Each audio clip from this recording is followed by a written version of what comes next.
Think Big Theatre Arts is proud to present the original children's play Mythos. Appropriate for ages 5 and up, Mythos takes us on a journey back to ancient Greece to discover, through 4 fantastic myths, the cause of mankind's problems and what we can all do to make things better. Featuring a one-of-a-kind menagerie of puppets, the performers and teaching artists of Mythos utilize their expertise in drama, dance, puppetry, music, and media to both entertain and educate young audiences. Experience the might of myth and the power of puppets. Mythos engages the imaginations of family audiences and inspires conversation about how every one of us can help make the world a better place to learn and grow. Mythos is available for booking now. Contact Think Big at thinkbigtheatrearts.org.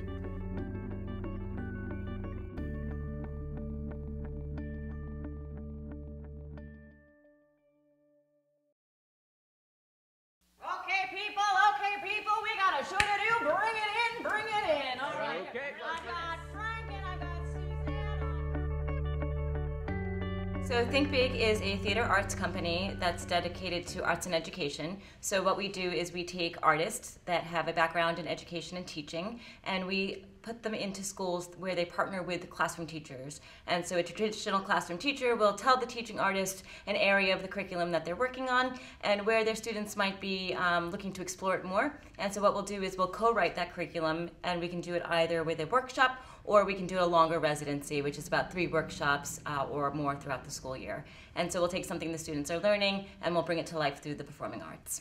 Mythos is the story of a young boy who's struggling with his role in the world. He's struggling with the fact that he is about to be passed down the tradition of being a storyteller through his family line, and he's not sure that that sits right with him. This is going to be your life when these stories have been passed from parent to child for generations. Your grandfather taught me, and now it's your turn to become a poet. I can't, Dad. I just can't. And his father uses the power of storytelling, the job that they're going to do, to help him better understand why these myths are important and why it matters that these stories get told. And boy learns and realizes quickly that, yes, this is the job for him. This is what he wants to do. Would that make a better ending? Much better. Then why don't you do the honors? Each of the stories come from Ovid's Metamorphoses. As an educator, I teach mythology to my secondary ed students. And very often when we're going through the stories, students are kind of dismayed at the fact that a lot of the stories are very depressing. They end very sadly. There's very often not a sense of justice to the tales. Well, they're all so sad. What? Did you ever notice when we say the end, things are worse than when they started? It just doesn't seem fair at all. So I wanted to try to find a way to help young people understand the intentions of these myths. That we can see them as warnings, but we can also see them as hopeful for the future. You know, don't do the things that these characters did, and you'll probably be better off. Learn from it. Arachne is probably my favorite Greek myth because I really look up to her. I admire her. I don't see her as arrogant. I see her as challenging the idea that deities, that gods, need to be superior to mankind. Oh, I'm tired of always giving credit to a goddess. I did this. It's my accomplishment. And if Athena were right here this moment, I'd say the very same thing. I, Arachne, daughter of a fabric dyer, am a better seamstress than the goddess Athena. Now, I think the key to writing children's programming that's going to have puppetry in it is to remember it really doesn't matter what they are. They're people, they're characters, and their emotions and their thoughts are just as human as our own. But you're not going to leave me here, are you? I would never leave you here. I thought maybe you were mad because I never listened. I love you even when you don't listen. Mythos wanted so many different puppets within the show. Heather had this great idea to bring as many forms of puppetry into the show as possible, which is awesome because it exposes the audience to so many different types of puppetry. And each one needed to work well with the scene that it represented. And even in some of the scenes, we go from human actors to shadow puppets. You know, one disappears off stage and you see another one appear. So the challenge with the show was fitting each form of puppetry into the actual myth that it represented. Some of the types of puppetry we use in Mythos are live hand puppets, which looks like a normal Muppet, but you also have your hand in their hand, so it gives the puppet more dimension. He can handle props on stage. He can have more expression with that. Another type of puppet is hand and rod, which is most of what you see in the mornings on Sesame Street and Muppets, where the hands are smaller and they're attached to two rods, so they can still have some movement, but they're a little bit on a smaller scale. And then we have marionettes, which everybody knows are the puppets on strings. There are also shadow puppets, which use a projector light behind the screen, and the puppets go in between, and you see them as a two-dimensional image on a big white screen. We also have Banranku puppets, which are puppets that are attached at your feet as well as your hands. So they can display much more emotion. You actually walk with the puppet on stage and the puppet's legs will move as your legs move. We brought those in as well. We wanted to just give a very broad dimension to the puppetry and for people to go, oh, I've never seen a puppet like that before. So that's really where we wanted to go with the builds. Basically, from all the other puppet shows that I had seen before where people were in simple, black, clean lines, but that seemed really harsh to me, especially since it was a children's show.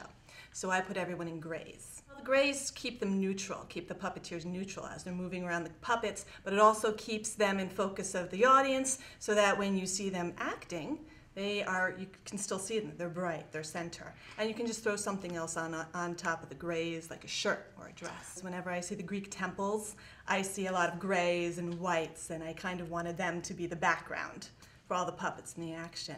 Just like the story has recognizable themes that kids can understand, I can do that with music. I can make recognizable themes. The biggest thing I tried to use, actually, is a lot of movie scoring ideas. Just the idea of taking a theme for a character and twisting it as the story goes on. So as their character changes in the drama of the show on stage, their music kind of changes. And so you can almost kind of listen to the music and follow the story without watching the visuals.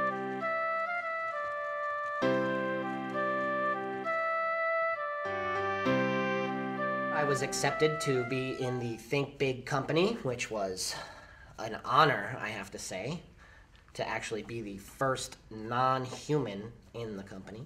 Thunder, lightning, crack, boom, oh, it's terrifying. Just a moment, everyone. Come over here! What is going on? I'm sick. Stuffy nose. Toward the end of the show, after we've gone through all of these dark myths, we have a puppet that comes out, and her name is Hope. And her line is, I'm Hope. It's nice to meet you. You're gonna need me. And I think that line flows through to the end and tells you why we tell these myths, why we follow these morals. Because even though they're dark, they teach us.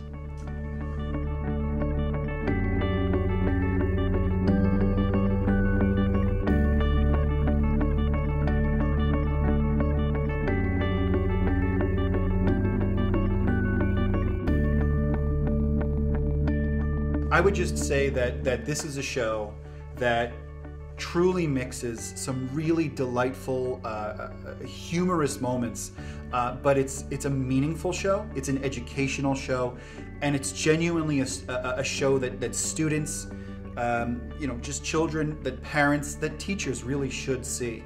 I would think that if you came to this show knowing nothing about mythology, you'll walk away with some new education, some new fundamentals. If you know these stories already, it will be a delight to see how we have approached these stories with puppetry and with a really fun script. Families come, they enjoy, they have a fantastic theatrical experience, and at the end of it, the child turns to the parent and says, I want to know more. Can we go to the library? Can we get out a book on mythology? Can you read it to me tonight? My whole point of this show is that families are engaged together in an artistic experience, and they question it. They have their own debates, they have their own conversations and their own dialogue, and it kind of opens up this idea, which is the whole mission behind Think Big, not telling people what to think, but how to think. It's a lot of fun.